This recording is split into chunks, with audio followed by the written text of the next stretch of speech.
My name is Dan Addington. I'm an artist and curator living in Chicago. I was born in Denver, Colorado, and grew up out west. Ended up in the Midwest, and finally ended up getting a master's degree at Illinois State University. From there, I moved to Chicago, and I am the owner of Addington Gallery, which has been there in River North since 2007. Married to Steph Roberts, who is also an artist and educator, and we've got one son, Adric, who's 15. My name is Doug DeWitt. I'm originally from Northwest Ohio.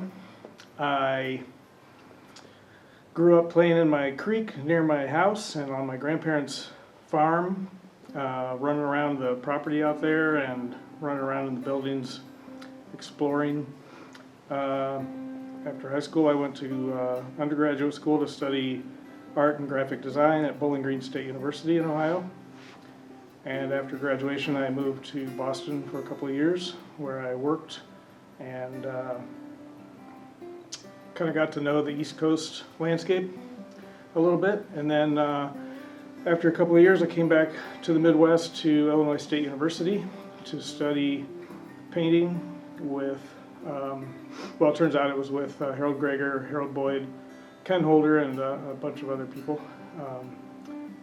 And so I was here for about 2 years, and then moved to Chicago, where I've been ever since, either in the city or in the near suburbs. Yeah.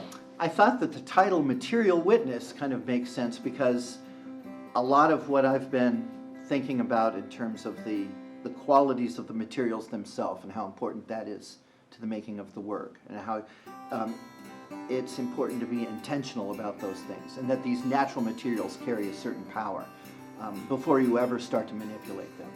And I see that that recognition in Doug's work, even though he takes it in a different direction. I think that is probably the major intersecting point, and I thought that the title kind of echoes that. Yeah, no, it's really exciting to be exhibiting at the McLean County Arts Center. When I was a graduate student here, I worked for a period of time at the Arts Center and was even the director here for a little bit. And so I'm used to this space. I'm used to coming and seeing the exhibitions here, and I've often looked at it and gone, what would it take to exhibit here? What kind of work would make sense in this gigantic space, and how could you tame the space? How could you work with that space? And so it's exciting all these years later to get that opportunity. I think this is really great. This is the first two-person show we've been in together, yes. We've had works in shows, like a piece here and there in a group show together, but this is definitely the first dialogue we've had in a gallery with our work. So the materials for the found object work that I make are weathered materials, wood, rusty metal, bones, sticks, stones, things like that. They're all combinations of, the work is combinations of natural objects and man-made objects, but the man-made objects in particular are in a state of decay. So there's a couple of reasons for me using those materials. One is just simply because I love the textures and colors and the appearance of those materials, and I kind of credit my exploration of my grandparents' farm buildings and things like that as kind of a part of the reason that has resonated with me all these years. The other part of the reason for those objects is that I usually try to combine the man-made and the natural objects in some way in the same piece.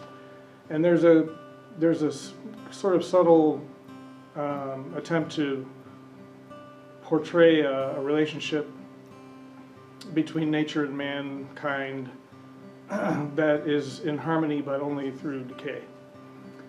So through that decay, I'm looking for beauty in a combination of these materials, which kind of seem to speak to me about how they want me to arrange themselves. But what I'm kind of trying to get to is that combination of a man-made and a natural object that look okay together now because they're in a state of decay, as opposed to being contrasted against each other. Well, I was hanging out a lot with, you mentioned graduate student work, and I remember hanging out a lot with some sculptors, one of which we're showing as part of this exhibition. And I just remembered the love of materials that I would see in these artists, that it wasn't like they were given a thing like, here are some acrylic paints, you have to use them, or oils, or it wasn't a given. It was more like, why do you use wood in your sculptures? Because I love wood, or I love glass and the qualities that the material brings. And that really rang true to me, and it took a while. I didn't really start using encaustic until once I'd been in Chicago and started showing, but I'd been fooling around with it in graduate school, and the materials really seemed to carry a lot of weight already. And I had begun experimenting with beeswax in its more natural state, as opposed to some more typical encaustic paintings where pigment is loaded up in the wax and it becomes a medium, a carrier of the color.